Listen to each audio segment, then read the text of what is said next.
بسم اللہ الرحمن الرحیم۔ السلام علیکم ورحمۃ اللہ وبرکاتہ۔ عربی نسل کا ابلک گھوڑا اپنی پشت پر نقاب پوش سوار کو لیے پوری شان اور تمطراق کے ساتھ میدان میں داخل ہوا۔ یہ ادرینہ کا میدان حواجز تھا۔ چاروں طرف کی نشستیں تماشائیوں سے بھری تھیں۔ نقاب پوش گھوڑ سوار کے داخل ہوتے ہی پنڈال پر سناٹا چھا گیا۔ آج ترکوں کا سالانہ تہوار تھا۔ اسٹیڈیم میں شمشیر زنی، نیزہ بازی اور دیگر کھیلوں کے مقابلے ہو رہے تھے۔ نقاب پوش گھوڑ سوار اپنی دو دھاری البانوی شمشیر کو لہراتا ہوا میدان کے وسط میں آ کر رک گیا اور اگلے لمحے اس نے اپنے چہرے سے نقاب الٹ دی۔ یہ سکندر بیگ تھا، سلطان مراد خان کا چہیتا منہ بولا بیٹا۔ اس کے گھوڑے کی پشت پر ایک باریک جھڑی کے ساتھ سلطان بایزید یلدرم کا پرچم لہرا رہا تھا۔ سکندر بیگ نے میدان میں ایک طرف کھڑے ینیچری کے سالاروں کو مخاطب کیا۔ یہ سالار اس اسٹیڈیم میں ہونے والے مقابلوں کے منصفین تھے۔ سکندر بیگ نے کہا، آل عثمان کے جاہ و جلال کی قسم، پوری سلطنت عثمانیہ میں کوئی جوان ایسا نہیں جس کے بازوؤں میں سکندر بیگ کو شکست دینے کی ہمت ہو۔ اگر ایسا کوئی مرد میدان اس میلے میں موجود ہے تو میں اسے قوت آزمائی کی دعوت دیتا ہوں۔ سلطنت عثمانیہ کے پرجلال فرمان روا سلطان مراد خان ثانی کی چھتری دار نشستیں سکندر بیگ کے بالکل سامنے تھی۔ سلطان نے سکندر بیگ کی للکار سنی تو فخر سے مسکرایا، لیکن سلطان سے چند نشستیں دور بیٹھی مارسی کے ماتھے پر سلوٹیں پڑ گئیں۔ مارسی سکندر بیگ کی شان و شوکت پر بل کھا کر رہ گئی۔ یہ البانوی حسینہ سکندر کو ناپسند کرتی تھی۔ سکندر کی تعلی سن کر ینیچری فوج کا ایک نوجوان سالار آغا حسن آگے بڑھا۔ آغا حسن کو دیکھتے ہی سکندر کے چہرے پر حقارت آمیز مسکراہٹ پھیل گئی۔ آغا حسن ایک دراز قد ایرانی نسل گھوڑے پر سوار تھا اور اس کے دائیں ہاتھ میں یمن کی بنی ہوئی بھاری بھرکم تلوار تھی۔ مقابلے کے دونوں شریک ایک دوسرے کے سامنے آئے تو پورے میدان میں سنسنی کی لہر دوڑ گئی۔ تماشائیوں کے چہروں پر جوش و جذبہ دکھائی دینے لگا اور مارسی اپنی نشست پر مچل کر رہ گئی۔ ایک منصف نے تکبیر بلند کر کے مقابلے کے آغاز کا اعلان کیا تو دونوں سوار اپنے اپنے گھوڑوں کی لگامیں تھامے ایک دوسرے کے بالکل نزدیک آ گئے۔ سکندر بیگ نے رعونت آمیز لہجے میں کہا، بہت خوب نوجوان، مجھے تیری جرت دیکھ کر حیرت ہوئی ہے۔ میں تمہیں حملے میں پہل کی اجازت دیتا ہوں۔ آغا حسن سکندر سے مرعوب ہوئے بغیر آگے بڑھا اور سکندر پر پوری طاقت سے وار کر دیا۔ سکندر نے بجلی کی طرح پہلو بدل کر خود کو بچایا اور مسکرا دیا، لیکن آغا حسن پھر تیزی کے ساتھ آگے بڑھا اور سکندر پر پوری قوت سے دوسرا وار کر دیا۔ سکندر کا گھوڑا اپنے مالک کے مزاج سے اچھی طرح واقف تھا۔ گھوڑے نے آنے واحد میں پینترا بدلا اور آغا حسن کا دوسرا وار بھی خالی چلا گیا۔ آغا حسن نے تیسری مرتبہ اپنے گھوڑے کو ایڑ لگائی، لیکن اب سکندر اپنا ارادہ بدل چکا تھا۔ اس نے جھکائی دینے کی بجائے تیزی کے ساتھ پے در پے وار کرنے شروع کر دیے۔ میدان میں تلواروں کی کھٹکار دور دور تک گونجنے لگی۔ آغا حسن کو پسپا ہوتا دیکھ کر مارسی کا گلنار چہرہ ایک لخت سفید ہو گیا۔ اسے جو امید بندھی تھی وہ ٹوٹنے لگی۔ وہ سکندر کی شکست چاہتی تھی، جبکہ سلطان مراد خان فخر سے گردن تانے مسکرا رہا تھا۔ وہ سکندر کے ہر وار پر آش آش کر اٹھتا۔ تھوڑی ہی دیر میں مقابلے کا فیصلہ ہو گیا۔ آغا حسن کی بھاری بھرکم تلوار سکندر کے ایک آہنی وار سے دو لخت ہو گئی۔ پورا اسٹیڈیم تالیوں کی آواز سے گونج اٹھا۔ سکندر نے حسب سابق پھر مقابلہ جیت لیا تھا۔ سلطان مراد خان کے پہلو میں بیٹھا نو عمر شہزادہ فرتے جوش سے اپنی نشست پر اٹھ کھڑا ہوا۔ وہ دونوں ہاتھوں سے تالیاں پیٹ رہا تھا، لیکن مارسی بے حد مزمحل تھی۔ اسے سکندر بیگ ایک آنکھ نہیں بھاتا تھا، کیونکہ سکندر اس پر ڈورے ڈالنے کی کوشش کیا کرتا تھا۔ مارسی کو سکندر کا کردار بھی ناپسند تھا اور اپنی ماں کا بھی۔ ادھیڑ عمر مارتھا مارسی کی ماں تھی۔ یہ عورت البانوی شہزادوں کے ساتھ اورنا میں داخل ہوئی تھی۔ سکندر بیگ بھی البانوی شہزادہ تھا۔ اس کا البانوی نام جارج کسٹریاڈ تھا۔ سلطان مراد خان الثانی نے بہت عرصہ پہلے البانیہ کے فرمان روا جان کسٹریاڈ کو بزور شمشیر اپنا مطیع کر لیا تھا۔ جان کسٹریاڈ نے سلطان سے منت کر کے اپنی ریاست کی واپسی کا مطالبہ کیا۔ سلطان نے اس کی درخواست منظور کر لی اور ضمانت کے طور پر البانیہ کے حکمران نے اپنے 4 بیٹے سلطان مراد خان ثانی کے حوالے کر دیے۔ ان شہزادوں کے ہمراہ البانوی محل کی خاص کنیز مارتھا بھی روانہ کی گئی۔ مارتھا سلطنت عثمانیہ کے دارالخلافہ ادرینہ میں آئی تو اس نے بہت جلد اشرافیہ کے طبقہ میں اپنا اثر و رسوخ پیدا کر لیا۔ مارسی اسی مارتھا کی بیٹی تھی اور جارج کسٹریاٹ یعنی سکندر بیگ اسی مارتھا کے گھر میں پل کر جوان ہوا تھا۔ سکندر بیگ نے ینیچری کی طبیعت کے مطابق عیسائیت ترک کر کے اسلام قبول کر لیا تھا، لیکن مارتھا ابھی تک اپنے مذہب پر قائم تھی۔ مارسی کے دل میں اگرچہ اسلام کے لیے بے حد نرم گوشہ تھا، لیکن ماں کے خوف سے وہ ابھی تک عیسائی مذہب کی پیروکار تھی۔ مارتھا ایک کٹر مذہبی عورت تھی اور اسلام کے خلاف بے پناہ تعصب رکھتی تھی۔ مارسی کو اس وقت بے حد حیرت ہوئی جب اس کی ماں نے سکندر بیگ کو اسلام قبول کرنے پر کچھ نہ کہا۔ مارسی اپنی ماں کی طرف مشکوک تھی۔ مارسی کو شک تھا کہ اس کی ماں نے سکندر بیگ کو خود مذہب تبدیل کرنے پر آمادہ کیا ہے۔ وہ اپنی ماں اور اپنے ساتھ پل کر جوان ہونے والے جارج کسٹریاٹ کے طرز عمل میں عثمانی سلطنت کے خلاف سازش کی بو سونگھ رہی تھی۔ مارسی کے شک میں مبتلا ہونے کی سب سے بڑی وجہ ابو جعفر تھا۔ ابو جعفر ایک ادھیڑ عمر شخص تھا جس نے ادرینہ میں ایک مذہبی پیشوا یعنی امام مسجد کا روپ دھار رکھا تھا۔ یہ شخص در حقیقت قیصر قسطنطنیہ کا جاسوس تھا اور یہاں ادرینہ میں ایک مسلمان مذہبی پیشوا کے روپ میں داخل ہوا تھا۔ یہ شخص ادرینہ میں مارتھا کی آمد سے پہلے ہی اپنی سازش کا جال پھیلا چکا تھا۔ مذہب پرست البانوی کنیز مارتھا سلطان کے محل میں وارد ہوئی تو ابو جعفر کی سرگرمیاں مزید تیز ہو گئیں۔ اس نے پہل مارتھا کو صلیب اعظم کا واسطہ دے کر اپنی سازش میں شریک کیا تھا۔ ابو جعفر خود قسطنطنیہ میں آیا صوفیہ کے چرچ سے منسلک تھا اور ایک پختہ کار راہب تھا۔ قیصر نے سلطان مراد خان ثانی کو سلطنت عثمانیہ کے تخت پر بیٹھے دیکھا تو ایک نئی چال کے تانے بنانے شروع کر دیے۔ ابو جعفر جو در حقیقت ڈیمونان تھا، عظیم عیسائی سلطنت کے بادشاہ قیصر قسطنطنیہ کا خاص جاسوس تھا۔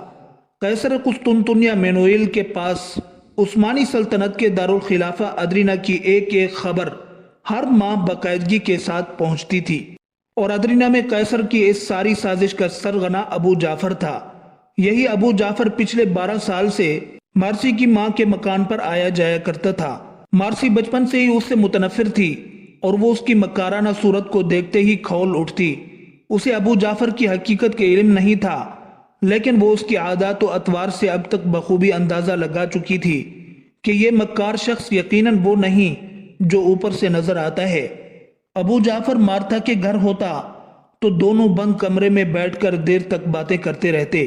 کبھی کبھی سکندر کو بھی بلا لیا جاتا۔ مارسی مسلمانوں کے اس مذہبی پیشوا کو اپنی عیسائی ماں کے پاس باقاعدگی سے آتا دیکھ کر شک میں مبتلا ہو گئی۔ ادھر سکندر بیگ جب سے مسلمان ہوا تھا پہلے سے بھی زیادہ بدتمیز اور واہیات ہو گیا تھا۔ وہ جتنی دیر گھر پر رہتا مارسی کو بری نظروں سے دیکھتا رہتا۔ مارسی بچپن سے ہی سکندر بیگ کی عادات کو ناپسند کرتی تھی۔ وہ بچپن سے ہی چڑچڑا، بدتمیز اور حد چڑھ تھا۔ شاید اس کے اس طرح بدمزاج ہونے کی وجہ یہ رہی ہو کہ اس کے سامنے اس کے باپ جان کسٹریاٹ کو سلطان مراد خان ثانی نے ذلت آمیز شکست دی اور اسے اس کے 3 چھوٹے بھائیوں سمیت یرغمال بنا کر اتنی دور ادرینہ آنا پڑا۔ اور اس پر مستزاد یہ تھا کہ اس کے تینوں چھوٹے بھائی بچپن میں ہی اس کی آنکھوں کے سامنے اس دیار غیر میں بیمار ہو کر مر گئے۔ یہ سب کچھ سکندر بیگ کے حالات کا تقاضا تھا اور کچھ مارتھا کا چرب زبان سازشی کردار کہ سکندر بیگ اس قدر منتقم مزاج اور مغرور واقع ہوا تھا۔ آج مارسی نے ایک مرتبہ پھر سکندر بیگ کو مقابلے کا میدان جیتتے دیکھا تو اس کے رگ و پے میں مایوسی اور غصے کی لہر دوڑ گئی۔ آج خصوصی طور پر اس کے غم و غصے کی ایک بڑی وجہ یہ تھی کہ آلس صبح گھر سے نکلنے سے پہلے سکندر نے مارسی سے کہا تھا، آج شمشیر زنی کے مقابلوں کا دن ہے، میں ایک بار پھر ادرینہ کا سب سے بڑا جنگجو تسلیم کیا جاؤں گا۔ یہ حقیر ترک میرے مقابلے کی ہمت نہیں رکھتے۔ آج اگر میں پھر جیت کا تمغہ لے کر لوٹا تو چچی مارتھا سے تمہارا ہاتھ مانگ لوں گا۔ سکندر بیگ مارتھا کو چچی کہہ کر پکارتا تھا۔ مارسی نے اتنا سنا تو غصے سے چہرہ لال کرتے ہوئے کہا، اتنا تکبر مت کرو، دراصل سلطان تم پر اعتماد کرتا ہے، یہی وجہ ہے کہ شاہی احترام میں تمہارے سامنے کوئی نہیں آتا۔ مجھے یقین ہے کہ ینیچری کا کوئی بھی سالار تمہیں آسانی سے شکست دے سکتا ہے۔ سکندر بیگ مارسی کا زہر آلود جملہ سن کر غصے سے پیر پٹکتا ہوا گھر سے نکل گیا، اور اب مارسی دیکھ رہی تھی کہ ینیچری کا ایک سالار سکندر بیگ سے بری طرح مات کھا چکا تھا۔ مارسی کی نظریں میدان سے ہٹ کر اپنے پیروں میں آ جھکی۔ وہ آج صبح کا مکالمہ یاد کر رہی تھی جب سکندر نے اس سے کہا تھا کہ میں تمہاری ماں سے تمہارا ہاتھ مانگ لوں گا۔ مارسی شدید بے چین تھی اور آنے والے وقت سے ہراساں تھی۔ مارسی کی نگاہیں جھکی ہوئی تھیں کہ اچانک اسے اسٹیڈیم میں شور سنائی دیا، زوردار تالیوں کا شور۔ مارسی نے چونک کر میدان میں دیکھا تو مارے حیرت کے اپنی نشست پر اچھل کر رہ گئی۔ ایک اجنبی نوجوان جس کے جسم پر عربی لباس تھا، اسٹیڈیم کے ایک جانب سے ایک سفید گھوڑے کو ایڑ لگاتا ہوا داخل ہوا۔ نوجوان کے خد و خال بھی حجازی تھے۔ اس کے نیچے ترکی نسل کا بہترین گھوڑا تھا اور اس کے دائیں ہاتھ میں ایک بھاری اور چمکدار شمشیر تھی۔ اس کے جسم پر نہ ہی زیرہ تھی اور نہ ہی پیش قبض، اور اس کے سر پر آئینی خود کی بجائے خالص حجازی طرز کا امامہ تھا۔ نوجوان کی عمر زیادہ سے زیادہ 17 برس رہی ہوگی۔ تماشائی پورے جوش سے تالیاں بجا رہے تھے۔ اجنبی نوجوان کو آتا دیکھ کر سکندر کے ماتھے پر شکنیں نظر آنے لگیں۔ اسے اس عرب نوجوان کی آمد پر شدید حیرت تھی۔ اسٹیڈیم کے اعلانچی نے بآواز بلند اعلان کیا اور لوگوں کو بتایا کہ اجنبی نوجوان کا نام قاسم بن ہشام ہے۔ یہ حجاز کے شہر مکہ کا رہنے والا ہے، جہاں اسلام کا اولین سورج طلوع ہوا۔ اعلانچی نے بتایا کہ قاسم عثمانی تربیت گاہ کے شمشیر زنی کے استاد طاہرین ہشام کا چھوٹا بھائی ہے۔ اس اعلان کے ساتھ ہی سلطان مراد خان ثانی کے چہرے پر بھی حیرت و اشتیاق کی لہر دوڑ گئی، اور سلطان کے پہلو میں بیٹھا نو عمر شہزادہ محمد بھی حیرت سے چونک اٹھا۔ لیکن مارسی کی حالت سب سے عجیب تھی۔ وہ اپنی نشست پر بار بار پہلو بدلتی اور مٹھیاں بھینچ بھینچ کر اپنے جذبات کا اظہار کرتی۔ عرب شاہ سوار سکندر بیگ کے سامنے آیا تو سکندر نے مسکرانے کی کوشش کی۔ اس نے عرب شاہ سوار کو حسب سابق حقارت کی نظر سے دیکھتے ہوئے کہا، نوجوان، میں تمہارے چہرے پر جرت اور بہادری کے نقش دیکھ رہا ہوں، لیکن افسوس تمہارا تمام تر اعتماد سکندر بیگ کے پہلے وار سے ہی خاک میں مل جائے گا۔ یہ مکہ نہیں، ترکی سلطنت کا دارالخلافہ ادرینہ ہے، اور میں سلطان مراد علی خان ثانی کا سب سے مضبوط شمشیر زن ہوں۔ قاسم سکندر بیگ کے فرعونیت سے بھرپور لہجے کو محسوس کر کے عارفانہ انداز میں مسکرایا اور پھر انتہائی نپے تلے انداز میں مخاطب ہوا۔ میں وقت سے پہلے بلند بانگ دعووں کا قائل نہیں، میں صرف اتنا جانتا ہوں کہ میرے بدن میں خالد بن ولید کا خون دوڑ رہا ہے۔ میری شدید خواہش ہے کہ میں آج ایک ترک شہزادے کو حجازی شمشیر کا لوہا دکھا سکوں۔ قاسم نے اتنا کہا اور اپنے گھوڑے کو ایڑ لگا دی۔ سکندر پوری طرح تیار تھا۔ قاسم نے تلوار فضا میں بلند کی اور خالص عربی لہجے میں اللہ اکبر کہہ کر سکندر پر ٹوٹ پڑا۔ سورج کی شعاعیں قاسم کی چمکدار تلوار پر پڑیں اور تماشائیوں کی آنکھیں چندھیا گئیں۔ یہ محض تلوار کی چکا چوند نہیں تھی، بلکہ آسمانی صاعقہ کی لپک تھی۔ قاسم کے تابڑ توڑ حملے سکندر کے لیے ہزیمت کا پیغام تھے۔ سکندر کی تمام چالیں دھری کی دھری رہ گئیں اور وہ مسلسل ہر بار کو اپنی تلوار پر روکنے لگا۔ بظاہر ایسا لگ رہا تھا کہ قاسم جلد تھک جائے گا۔ مارسی قاسم کے ہر بار کے ساتھ اچھل اچھل جاتی۔ وہ اب اپنی نشست پر کھڑی ہو گئی تھی۔ تمام تماشائی چیخ چیخ کر قاسم کو داد دے رہے تھے۔ سلطان بے ساختہ مرحبا مرحبا پکار رہا تھا اور شہزادہ محمد اپنے شاہانہ مرتبے کو بھول کر بالکل بچکانہ انداز میں تالیاں بجا رہا تھا۔ یک لخت قاسم نے نئی چال چلی اور اپنے آپ کو تھکا ہوا ظاہر کرنا شروع کر دیا۔ سکندر نے قاسم کے وار میں کمزوری محسوس کی تو اپنے ڈوبتے ہوئے دل کو حوصلہ دیا اور بڑھ کر قاسم پر حملہ کر دیا۔ اب قاسم سکندر کے ہر وار سے اپنے آپ کو بچانے کی کوشش کرتا ہوا محسوس ہوا۔ اس کا گھوڑا مسلسل الٹے قدموں پیچھے ہٹنے لگا اور اس کی تلوار پے در پے سکندر کے وار سہنے لگی۔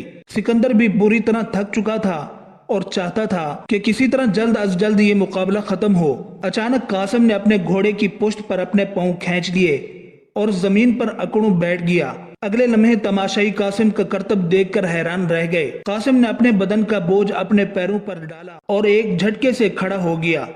پورا اسٹیڈیم ایک ساتھ تالیوں سے گونج اٹھا۔ اب دراز قد قاسم سکندر سے بلندی پر تھا اور حملہ کرنے میں اس کی پوزیشن کو فوقیت حاصل تھی۔ اس نے گھوڑے کی زین پر کھڑے ہو کر پہلا وار اس قدر بھرپور اور زوردار انداز میں کیا کہ سکندر کے چھکے چھوٹ گئے۔ فرتے جذبات سے مارسی کی چیخ نکل گئی۔ سکندر بیک دراز قامت قاسم کے پہلے وار کو ہی نہ سہ سکا۔ قاسم کی شمشیر کسی آئینی گرز کی طرح سکندر پر گری۔ سکندر نے اپنی تلوار آگے کر کے قاسم کے وار کو روکنا چاہا، لیکن ضرب اتنی کاری تھی کہ سکندر گھوڑے کی پشت پر سنبھل نہ سکا اور نیچے گر گیا۔ قاسم نے کسی بازیگر کی طرح گھوڑے کی پشت سے چھلانگ لگائی اور سکندر کے سنبھلنے سے پہلے اس کے سر پر سوار ہو گیا۔ سکندر کے ماتھے پر پسینے کی بوندیں چمکتی دیکھ کر مارسی کھل اٹھی۔